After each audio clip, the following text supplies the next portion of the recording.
Onboard Diagnostics Rule. The motorcycle carburetor is dead. That's it. In another 10 years, a powersports carburetor will be something that shows up in a thrift store, ready to be mounted on a plaque or a trophy base, destined to be the conversation starter at the next barbecue. Yeah, you used to see those things on every bike. Now they're all fuel injected. The death of the lowly fuel mixer is not to be lamented. Computerized ignition and fuel injection systems have revolutionized all other four-wheeled transportation, and soon even the simplest bottom-line ATVs will all be computer-controlled. And that's a good thing. Savings in fuel consumption, cleaner running engines, none of the advantages can be disputed. Are they more complicated than a simple carburetor? Sure they are. But as technology spreads across the powersports world, systems for dealing with that technology evolve, advance, and become more accessible. The greatest boon of a computerized fuel system is the ability to plug in a simple code reader and have that very computer that controls the engine turn around and tell you what's wrong with it.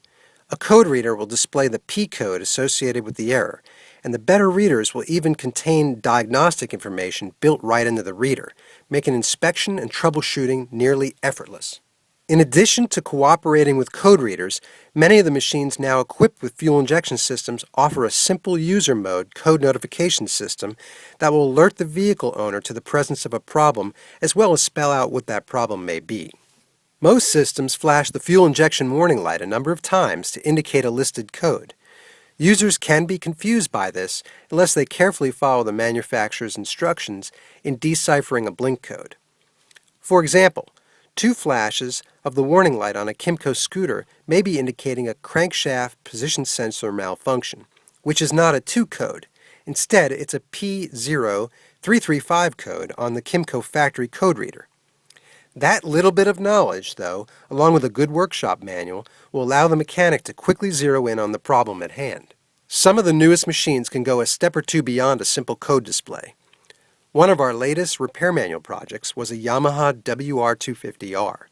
This little single-cylinder 4-stroke will display P codes right on the clock display on the multifunction speedometer head, but then it goes a step or two farther.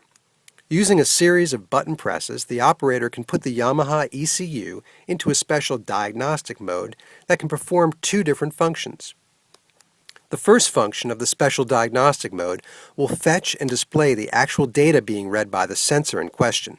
For example, the operator can select the coolant temperature sensor and then read on the display the actual temperature being acquired and sent to the ECU. If the engine is warmed up and the temperature sensor is indicating a cool engine, the faulty sensor is easy to diagnose. Secondly, a third database of code numbers within the ECU accesses an actuator operation table. When the operator selects an item in this table, such as the fuel injector, which is code 36, and then turns the engine stop switch to the on position, the ECU will activate the item for a specific operation. In the case of the fuel injector, the ECU will fire the injector 5 times per second, allowing the mechanic to listen for the expected 5 rapid clicks.